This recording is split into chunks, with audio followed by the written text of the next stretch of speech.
اللہ کی طرف سے اگر کوئی پابندی تم پر ہے تو وہ یہ ہے کہ مردار نہ کھاؤ، خون سے اور سور کے گوشت سے پرہیز کرو، اور کوئی ایسی چیز نہ کھاؤ جس پر اللہ کے سوا کسی اور کا نام لیا گیا ہو۔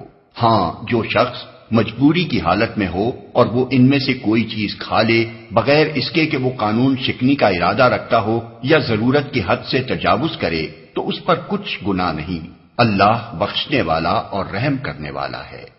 اور کوئی ایسی چیز نہ کھاؤ جس پر اللہ کے سوا کسی اور کا نام لیا گیا ہو۔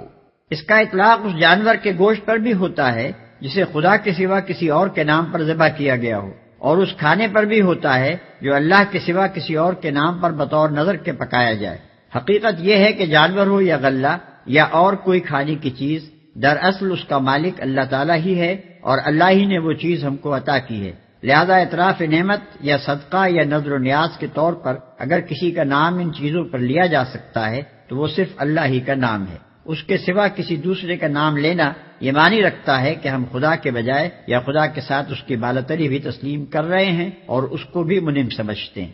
اللہ بخشنے والا اور رحم کرنے والا ہے۔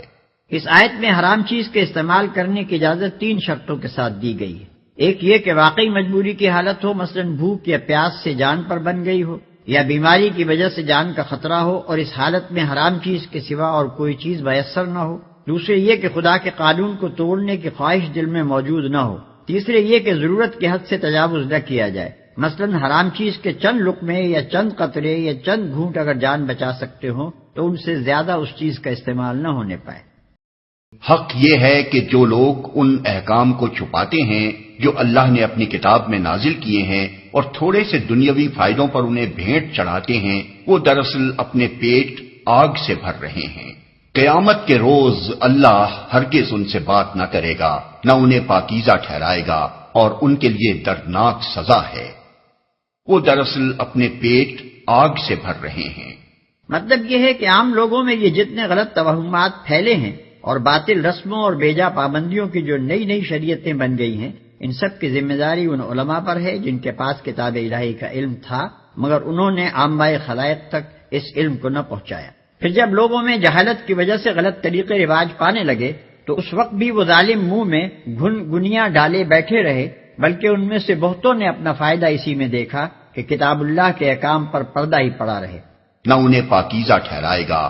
یہ دراصل ان پیشواؤں کے جھوٹے دعووں کی تردید اور ان غلط فہمیوں کا رد ہے جو انہوں نے عام لوگوں میں اپنے متعلق پھیلا رکھی ہیں۔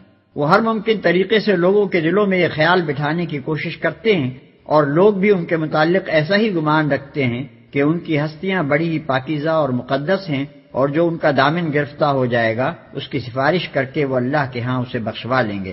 جواب میں اللہ فرماتا ہے کہ ہم انہیں ہرگز منہ نہ لگائیں گے اور نہ انہیں پاکیزہ قرار دیں گے۔ یہ وہ لوگ ہیں جنہوں نے ہدایت کے بدلے ضلالت خریدی اور مغفرت کے بدلے عذاب مول لے لیا۔ کیسا عجیب ہے ان کا حوصلہ کہ جہنم کا عذاب برداشت کرنے کے لیے تیار ہیں۔ یہ سب کچھ اس وجہ سے ہوا کہ اللہ نے تو ٹھیک ٹھیک حق کے مطابق کتاب نازل کی تھی، مگر جن لوگوں نے کتاب میں اختلافات نکالے وہ اپنے جھگڑوں میں حق سے بہت دور نکل گئے۔ نیکی یہ نہیں ہے کہ تم نے اپنے چہرے مشرق کی طرف کر لیے یا مغرب کی طرف، بلکہ نیکی یہ ہے کہ آدمی اللہ کو اور یوم آخر اور ملائکہ کو اور اللہ کی نازل کی ہوئی کتاب اور اس کے پیغمبروں کو دل سے مانے، اور اللہ کی محبت میں اپنا دل پسند مال رشتہ داروں اور یتیموں پر، مسکینوں اور مسافروں پر، مدد کے لیے ہاتھ پھیلانے والوں پر اور غلاموں کی رہائی پر خرچ کرے، نماز قائم کرے اور زکوٰۃ دے۔ اور نیک وہ لوگ ہیں کہ جب عہد کریں تو اسے وفا کریں، اور تنگی و مصیبت کے وقت میں اور حق و باطل کی جنگ میں صبر کریں۔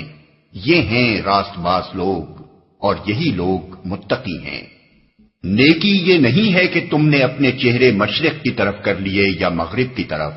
مشرق اور مغرب کی طرف منہ کرنے کو تو محض بطور تمثیل بیان کیا گیا ہے، دراصل مقصود یہ ذہن نشین کرنا ہے کہ مذہب کی چند ظاہری رسموں کو ادا کر دینا اور صرف ضابطے کی خانہ پوری کے طور پر چند مقرر مذہبی اعمال انجام دینا اور تقویٰ کی چند معروف شکلوں کا مظاہرہ کر دینا وہ حقیقی نیکی نہیں ہے جو اللہ کے ہاں وزن اور قدر رکھتی ہے۔